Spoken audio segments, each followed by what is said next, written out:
हा लक्षात. Parametric form of circle.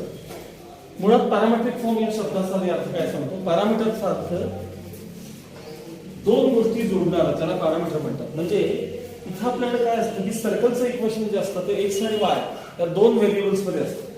हे दोन्ही व्हेरिएबल्स तर एकाच व्हेरिएबल मध्ये एक्सप्रेस करता आले, एक्स आणि Y in terms of theta किंवा X in terms of T. बऱ्याचदा टी पण पॅरामीटर असतो. आता ह्याच्यात नाही, तो पॅराबोलामध्ये बघा असतो.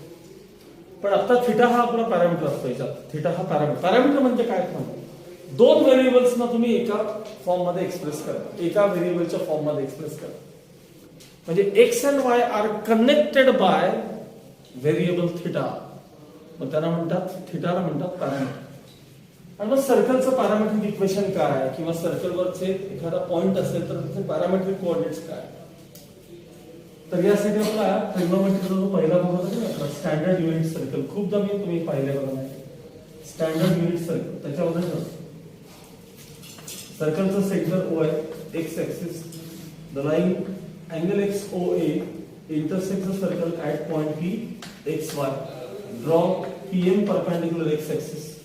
हा अँगल जर थीटा असेल आणि ही जर सर्कलची रेडियस r युनिट्स इतकी असेल तर OM हे जे डिस्टन्स आहे ना, OM ते इथं बघायचं आणि तो परपेंडिक्युलर आहे. OM किती असणार सांगा? आणि हे डिस्टन्स किती असणार? y. Horizontal distance x coordinate वर असतं, व्हर्टिकल डिस्टन्स y कोऑर्डिनेट वर असतं. खूप वेळा सांगितलं. हे डिस्टन्स x, हे डिस्टन्स किती? y. आता या ट्रायंगल मध्ये इन ट्रायंगल OMP किंवा MOP काही म्हणा, इन ट्रायंगल OMP सांगा. पहिल्यांदा मला कॉस थिटा डिफाइन करून सांगा बरं. कॉस थिटा काय? ऍडजसंट अपॉन हायपोटेनस म्हणजे x अपॉन r. आणि साइन थिटा डिफाइन केलं त्यामध्ये साइन थिटा अपोजिट अपॉन हा y अपॉन r. मतलब आर आर आपण ट्रान्सफर केला तर x ची व्हॅल्यू काय मिळेल तुम्हाला? r cos theta. आणि y ची व्हॅल्यू काय मिळेल तुम्हाला? म्हणजे आता इथं x आणि y in terms of theta express झाले की नाही सांगा? दोन वेगवेगळे variables in terms of theta express झाले की या थिटाला पॅरामीटर म्हणतात. आणि these are called parametric equations of circle x square plus y square is equal to r square किंवा a स्क्वेअर. सर्कलच्या इक्वेशन मध्ये इथे r स्क्वेअर असेल तर इथे r r वापरा. सर्कलच्या इक्वेशन मध्ये इथे a स्क्वेअर जर असेल, a स्क्वेअर म्हणजे रेडियस जर a असेल ना a, तर इथे a cos theta, a sin theta होतो. त्यानुसार चेंज करता आलं पाहिजे. आणि एवढी गोष्ट चेक करा की याच्यापासून हे इक्वेशन तयार होतं की नाही चेक करा बरं. Squaring and adding these two equations करा बरं. Squaring and adding these two equation. LHS मध्ये x square plus y square, RHS मध्ये a square cos square plus a square sin square. त्यातलं a स्क्वेअर कॉमन काढा. Bracket मध्ये cos square plus sin square 1 राहील. म्हणजे x square plus y square equal to a square. हे equation काय झालं कळतं तुम्हाला? त्याचं ऍडिशन स्क्वेअर करा मनातल्या मनात, त्याचा पण स्क्वेअर करा आणि दोन इक्वेशन्स ऍड करा बरं. x square plus y square LHS मध्ये आणले आणि RHS a square cos square plus A square sine square. A square common काढल्यानंतर राहिलं काय ब्रॅकेटमध्ये 1. म्हणजे X square plus Y square equals A square. हे इक्वेशन तयार झालं की नाही याच्यापासून? म्हणजे हे ऍक्च्युअली सर्कलचंच इक्वेशन आहे. हे पण सर्कलचंच इक्वेशन आहे, पण ते पॅरामेट्रिक फॉर्म मध्ये आहे. पण ते काय सांगा? पॅरामेट्रिक फॉर्म मध्ये, म्हणजे इन टर्म्स ऑफ थिटा. आणि एक्स हा पी चा एक्स कोऑर्डिनेट आहे की नाही सांगा? हे बघा एक्स हे जे हा x हा पॉइंट p चा x कोऑर्डिनेट आहे की नाही? आणि y काय सांगा? y काय सांगा? पॉइंट p चा y कोऑर्डिनेट आहे. त्यामुळे हे जे कोऑर्डिनेट्स आहेत हे तुम्हाला असे सुद्धा सांगता येतात. x कोऑर्डिनेटचा आन्सर काय आला वाचायचं? x कोऑर्डिनेटचं a cos थिटा आणि y कोऑर्डिनेट काय आला होता आपला? a sin theta. आणि याला म्हणतात पॅरामेट्रिक कोऑर्डिनेट्स. ह्याला म्हणतात parametric coordinates of point on circle. नीट ऐका तो शब्द. A cos theta, A sin theta are called parametric coordinates of point P on the circle. And x equals A cos theta, y equals A sin theta are called parametric equations of circle. हे equations आहेत. हे equations equal to sign आहे त्यामध्ये. आणि हे मात्र काय सांगा? हे पॅरामेट्रिक कोऑर्डिनेट्स. हे स्टँडर्ड सर्कलच्या बाबतीत हे असते. आता लक्षात घ्या. मला सांगा, हेच जर का जनरल सर्कल समजा असतं, जनरल सर्कल किंवा आपण सेंटर रेडियस, मला सांगा आतापर्यंत तुम्ही इतक्या वेळा हे पाहिलं की जनरल सर्कलचं इक्वेशन तयार कसं होत असतं नेहमी. बघा ना, x minus h bracket square plus y minus k bracket square is equal to a square किंवा r स्क्वेअर. हे सगळं तुम्ही ज्यावेळेस सिम्प्लिफाय करता, किती वेळा त्याला एक्सरसाइज मिळत आपण ए फर्स्ट टर्म स्क्वेअर तिकडला स्क्वेअर दोघांचा प्रॉडक्ट डबल सोडवत जर येता की नाही, त्यावेळेस तुम्हाला ती जनरल सर्कल मिळतं ना. मला सांगा, हे सोडवल्यावर तुम्हाला इक्वेशन आतापर्यंत कसे मिळाले सांगा. आतापर्यंत x square Y square something x something Y constant मिळाले. म्हणजे हे सिम्प्लिफाय केल्यानंतर तुम्हाला जनरल सर्कलच मिळतं, लक्षात ठेवा. मग मी तात्पुरतं याला एक्स कॅपिटल एक्स म्हणतोय, X square plus capital Y square equals A square. म्हणजे या हेच शिफ्ट ऑफ ओरिजिन लक्षात ठेवा.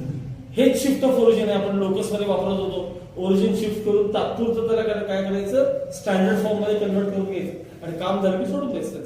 ते व्हेरिएबल्स चेंज करून टाकायचं. हे मी तुम्हाला लोकस मध्ये शिकवत होतो.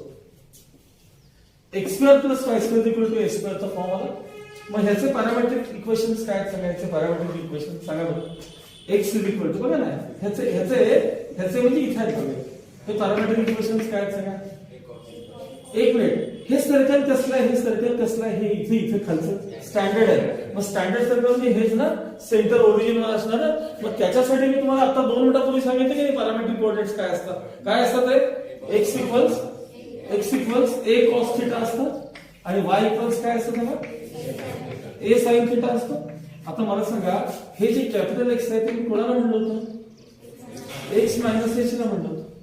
आणि कॅपिटल वाय मी कोणाला म्हणलं होतं, बस हे ट्रान्सफर करा. म्हणजे x equals h plus a cos theta आणि y equals k plus a sine theta झाले. These are parametric equations of general circle. हे जनरल सर्कल करता काय झाले, पॅरामेट्रिक इक्वेशन झाले. आणि एवढेच जर लिहिले तर ते पॅरामेट्रिक्स काय झाले, कोऑर्डिनेट्स झाले. ते पॅरामेट्रिक कोऑर्डिनेट झाले. आता ह्या गोष्टी तुमच्या पुस्तकात कुठे टाकू, लक्षात.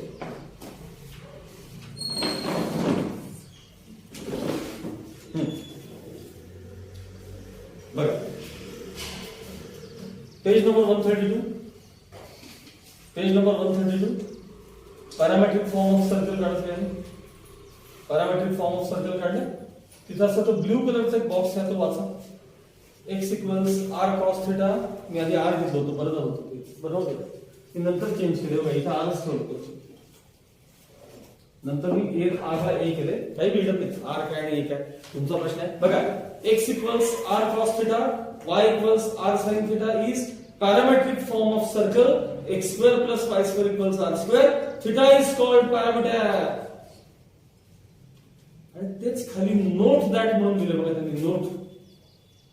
Parametric form of general circle is given by X minus H brackets दे बघा. हे माझं इथे ह्याचा पॅरामेट्रिक फॉर्म दिला बघा. ह्याचा पॅरामेट्रिक फॉर्म इथे आहे. काय दिलं सांगा मी इथं, x is equal to a cos लिहिले मी, पण तिथं आर लिहिले, काय फरक पडत नाही. X equals h plus r cos theta आणि y equals k plus r sine. ते कसं आलं काय आलं सांगत नाही, पण डायरेक्टली लिहिलं. मी तुम्हाला कसं येतं ते सांगतोय, ते कसं आलं लक्षात आलं. तर हे फक्त आपल्याला पाठ करायचं, लक्षात ठेवायचं. ठीक आहे. आता याच्या रिलेटेड 2 लाईन्स थोडा मी सांग, 2 लाईन्स फक्त. ते कसं आलं तर लिहित बसला. तुम्हाला कळलं की नाही, तर 2 लाईन्स लिहून ठेवायच्या. हेडिंग लिहा, पॅरामेट्रिक फॉर्म ऑफ सर्कल. वही लिहायचं होतं आम्ही सांगितलं, पॅरामेट्रिक फॉर्म ऑफ सर्कल असं हेडिंग लिहा.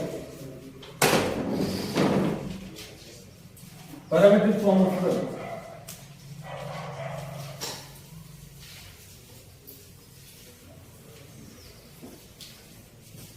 आपण आर मध्येच करूया बरं, म्हणजे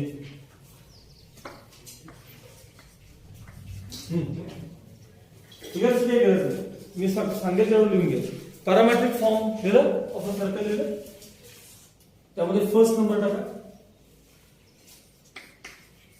standard circle x square plus Y square is equal to r square. हे तुमचं काय असतं सांगा, स्टँडर्ड सर्कल.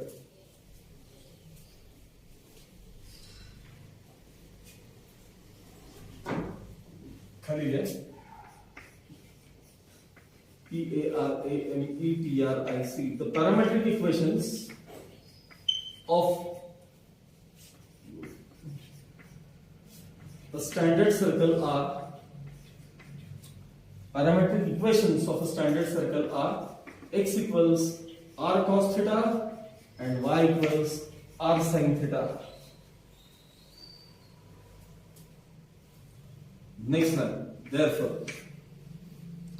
P ब्रॅकेट मध्ये r cos theta, P bracket मध्ये r cos theta, r sin theta are the parametric coordinates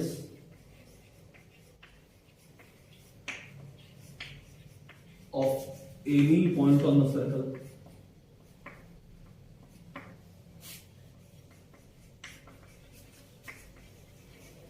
On the standard circle, what it means? P r cos theta, r sin theta are the parametric coordinates of any point on the standard circle.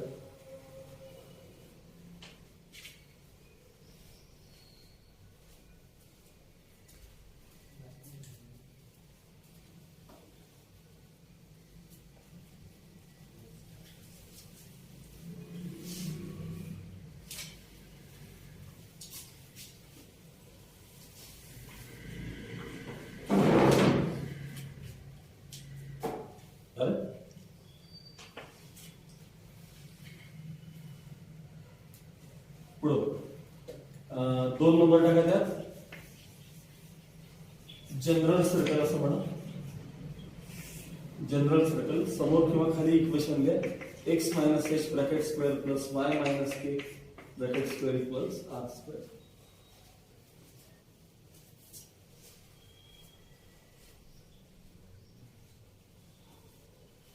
General circle actually हे simplify केल्यानंतर तुम्हाला ते general सर्कलचा form मिळतो बरं का. हे simplify केल्यानंतर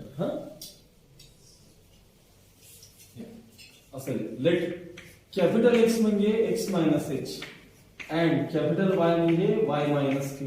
आता कळलं का तुम्हाला हळूहळू शिफ्ट ऑफ फॉर्म्युलिंग कसं येतं बघा. इनडायरेक्टली येत असतं ते सगळंच. Capital x equals x minus H, capital y equals Y minus के. देयरफॉर given equation किंवा above equation becomes capital X square plus capital Y square is equal to small r square. X square plus Y square equals r square.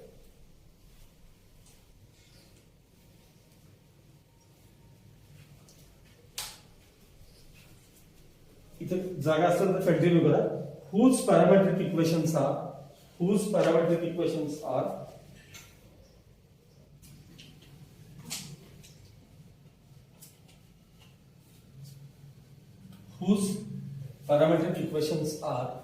whose. आता मला सांगा तुम्ही मगाशी just काय पाहिले सांगा.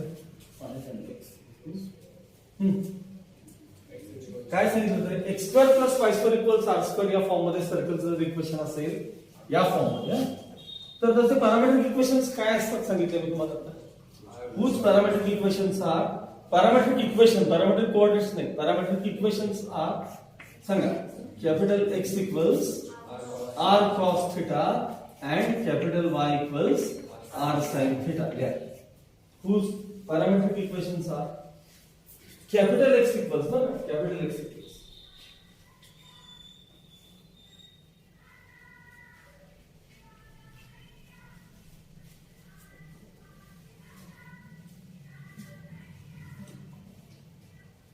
आता ह्यातला कॅपिटल एक्स आणि कॅपिटल वाय आपल्याला रिप्लेस करायचं. इथं लिहिलंय बघा काय असतं कॅपिटल एक्स आणि कॅपिटल वाय.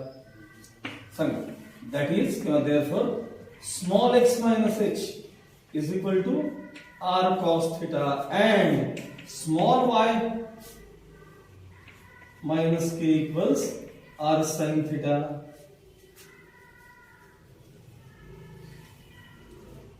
मायनस एच पलीकडे मायनस के पण पलीकडे.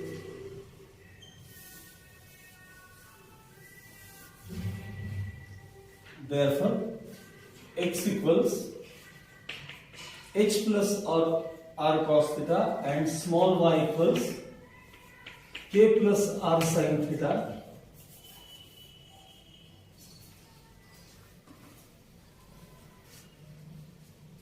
त्याच्या समोर खाली असते are a are are the parametric equations are the parametric equations ते दोन असतात म्हणून असं लिहायचं असतं are the parametric equations of general circuit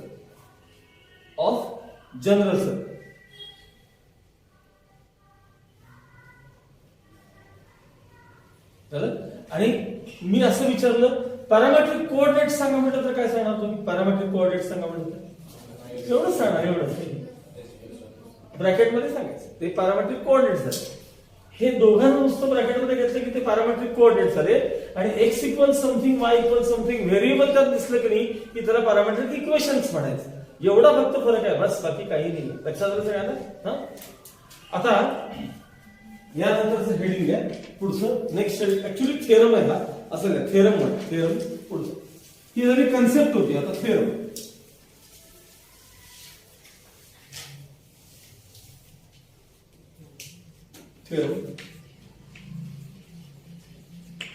असं the equation of tangent TANGENT बस चलिए पूर्ण लिखा है the equation of tangent to the circle x square plus y square equals a square at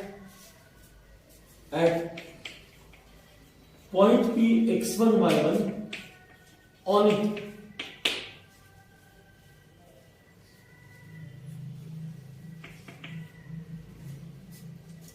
is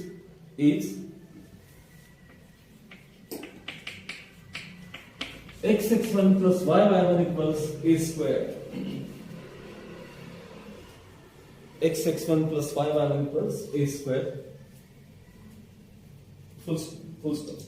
Also find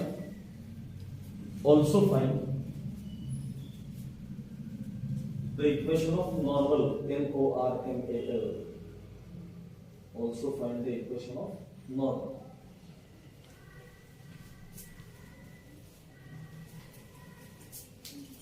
लक्षात अतिशय सोपी concept आहे ऐकून घ्या पहिले माझं काय सांगते थेरम हा परीक्षेला 100% येतो पण आता तुमची एक्झाम कशी होईल त्याच्यावर आहे जर रिटर्न झाले तर येतो तर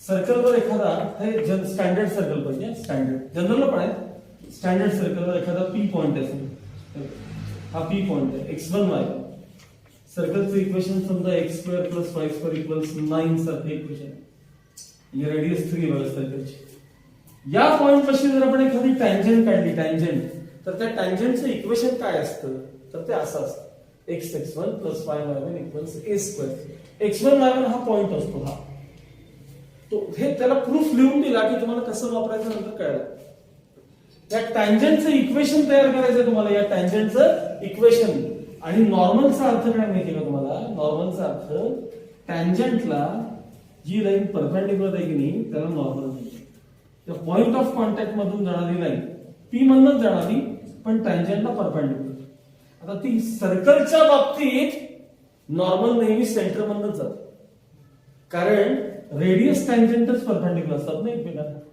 मग ती रेडियस जर असायला पाहिजे तर ती सेंटर मधून गेलीच पाहिजे म्हणजे असं कधी बाहेर काय बघा हे सर्कल आहे ही लाईन टँजेंट आहे हा सर्कलचा सेंटर आहे त्याच्या बाजूची लाईन कधी परपेंडिक्युलर असते का त्याला असं कधी असतं का नाही ना मग रेडियस आणि टँजेंटच एकमेकांना परपेंडिक्युलर असतात ना म्हणजे ही लाईन नॉर्मल झाली आता आणि टँजेंटला परपेंडिक्युलर लाईन मग टँजेंटला परपेंडिक्युलर लाईन नेहमी तुमच्या सर्कलच्या कशातून जाणार सांगा सेंटर मधून जाणार सर्कलच्या साधी फक्त सर्कलच्या बाबतीत असं होतं बरं का इतर फिगरला बाबतीत होत नाही मुळात नॉर्मल साठी अर्थ कळला का बघा the line perpendicular to the tangent at its point of contact is called normal to the circle and the line that touches the circle at one only one point is called tangent to the circle सर्कलची tangent म्हणजे काय एकाच point मध्ये touch करणार आहे आणि normal म्हणजे काय सांगा त्या टँजेंटला परपेंडिक्युलर असणारी लाईन याचं इक्वेशन हे तुम्हाला प्रूव्ह करायचं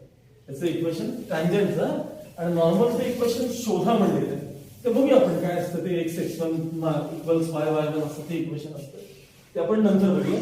पहिल्यांदा हे इक्वेशन तयार करायचं आहे. अगदी छोटी फिगर काढा, एक सर्कल दाखवा, पी पॉइंट x1 y1 इथे दाखवा, टँजंटला लाईन हे असं नाव द्या, सर्कलचं सेंटर हा काय असणार सांगा 0 0 कडे. कसलं सर्कल आहे हे? स्टँडर्ड सर्कल आहे आणि सर्कलची रेडियस काय सांगा a युनिट्स आहे. अशी एक फिगर काढून घ्या पटकन.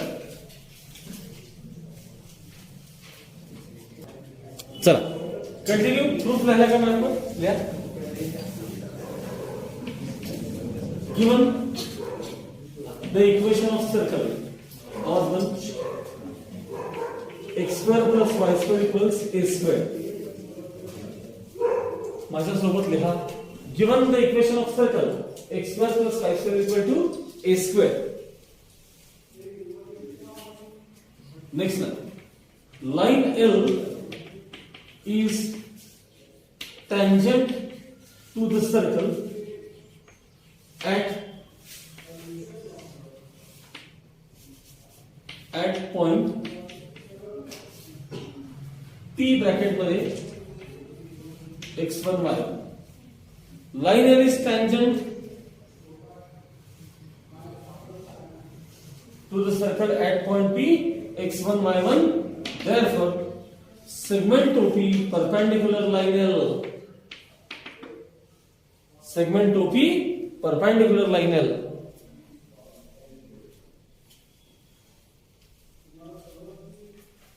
आता हा त्यातला सगळ्यात महत्त्वाचा पार्ट लिहा. सिन्स पॉइंट P ब्रॅकेट मध्ये x1 y1 lies on the circle. Since point P bracket मध्ये x1 y1 lies on the circle, comma, it satisfies the equation of circle. It satisfies the equation of circle. Point P circle वर असल्यामुळं त्याला सर्कलचं equation काय होतं? Satisfy होतं. म्हणजे हे बघा इथं आहे की नाही हे इक्वेशन या पॉइंटनं सॅटिस्फाय होतं. समजा हा पॉइंट जर 3 4 असता तर मी x जागी 3 y जागी 4 रिप्लेस केले असते. हा पॉइंट x1 y1 आहे, मग x जागी x1 y जागी y1 रिप्लेस करायचे. देयरफॉर कंटिन्यू करा red pen. Therefore x1 square plus y1 square equals a square. हे सॅटिस्फाय झालं इक्वेशन 1. इक्वेशन 1 का 2 रे? 1. हे आपलं इक्वेशन 1. पॉइंट P म्हणून काय झालं? सर्कलचं equation satisfy.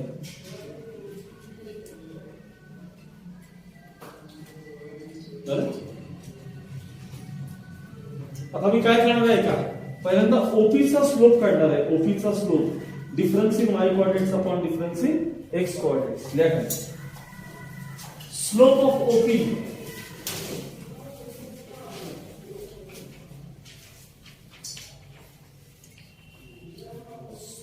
OP equals difference in y coordinates y1 minus 0 upon difference in x coordinates x1 minus 0 म्हणजे y1 upon x1 झाला स्लोप. कोणाचा? ओपीचा.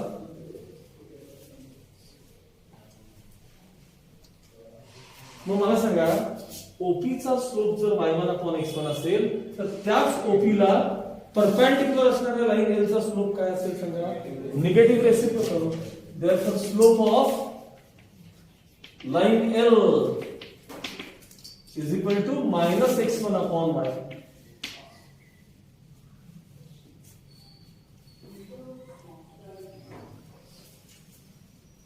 स्लोप ऑफ लाईन एल काय मिळालं सांगा?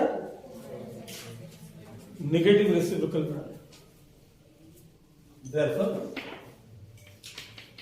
equation of line L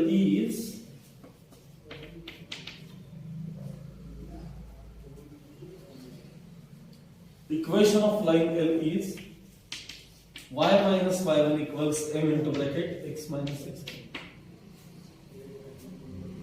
slope point form वाटतो ना का slope point form y minus y1 equals m into bracket x minus x1 हे बघा लाईन x1 y1 याच पॉइंट मधनं पास होते तर मग ते काय आता रिप्लेस होणार नाही झाले तरी x1 y1 नच रिप्लेस होणार आहे फक्त काय स्लोप करा m च्या जागी हे बघा हा स्लोप रिप्लेस करा therefore y minus y1 equals minus x1 upon y1 into bracket x minus x1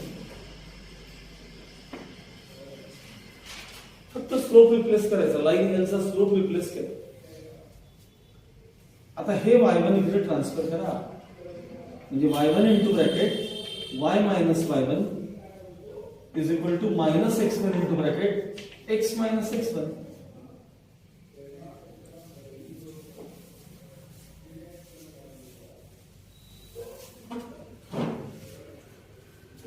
bracket open करा हे बघा y1 दोन नंतर नीट ऐकायचं माझं फरक सांगतो x1 y1 हा प्रॉब्लेम मध्ये दिलेला पॉइंट असतो 2 3 5 -1 सारखा म्हणजे हे कॉन्स्टंट नंबर आहेत हे x1 y1 हे नंबर्स आहेत आणि x y हे व्हेरिएबल्स आहेत मग मला सांगा 2 into x आपण सहसा कसं लिहितो 2 into x 2x लिहितो का x2 लिहितो आपण लिहितं काही बिघडत नाही x2 लिहिलं तर पण लिहिताना एक पद्धत असते की 2 multiplied by व्हेरिएबल y कसं लिहितो twice y का y2 लिहितो आपण मग तसं म्हणजे आता इथं पण आता बघ ओपन करताना हे y1 y हे व्हेरिएबल बघा y1 y minus y1 square is equal to minus x1 x आणि minus minus plus x1 square लिहा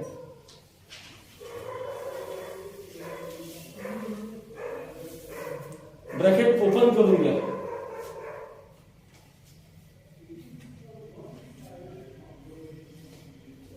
ब्रॅकेट ओपन झाल्यानंतर हे बघा ऐकून घ्या हे व्हेरिएबल हे बघा हे व्हेरिएबल आहेत दोन्ही हे व्हेरिएबल्स आहेत व्हेरिएबलचा पार्ट एका साईडला पाहिजे आणि कॉन्स्टंट एका बाजूला पाहिजे आता ह्याला मी व्हेरिएबल म्हणलं तर हा कोइफिशियंट आहे त्याचा 3x मध्ये 3x हे व्हेरिएबलच असतं ना कोइफिशियंट आलं तरी काय झालं मग आता हे व्हेरिएबल एका बाजूला आणि कॉन्स्टंट एका बाजूला चला x x1 ला डावीकडे आणा म्हणजे x1 x LHS मध्ये आणा